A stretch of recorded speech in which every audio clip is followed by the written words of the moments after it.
హైదరాబాద్ చిక్కడపల్లి పరిధిలో దారుణం చోటు చేసుకుంది. రామ్నగర్ క్రాస్ రోడ్డు సమీపంలోని గిరిశిఖర అపార్ట్మెంట్ పై నుంచి మహిళ కిందకు దూకింది. తలకు తీవ్ర గాయాలు కావడంతో అక్కడికక్కడే మృతి చెందింది. మృతురాలు సనాబేగంగా గుర్తించారు. ఆత్మహత్యకు కారణాలు ఇంకా తెలియరాలేదు.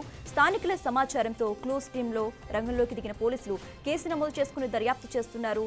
ఆత్మహత్య వెనుక కారణాలపై ఆరా తీస్తున్నారు.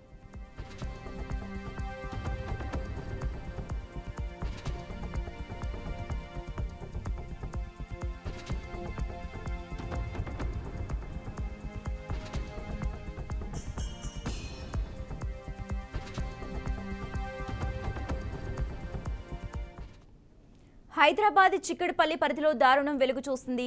రామ్నగర్ క్రాస్ రోడ్డు సమీపంలోని గిరిశిఖర అపార్ట్మెంట్ పై నుంచి మహిళ కిందకు దూకింది. తలకు తీవ్ర గాయాలు కావడంతో అక్కడికక్కడే మృతి చెందింది. మృతురాలు సనాబేగంగా గుర్తించారు. ఆత్మహత్యకు కారణాలు ఇంకా తెలియరాలేదు. స్థానికుల సమాచారంతో క్లూస్ టీంతో రంగంలోకి దిగిన పోలీసులు కేసు నమోదు చేసుకుని దర్యాప్తు చేస్తున్నారు. ఆత్మహత్య వెనుక కారణాలపై ఆరా తీస్తున్నారు.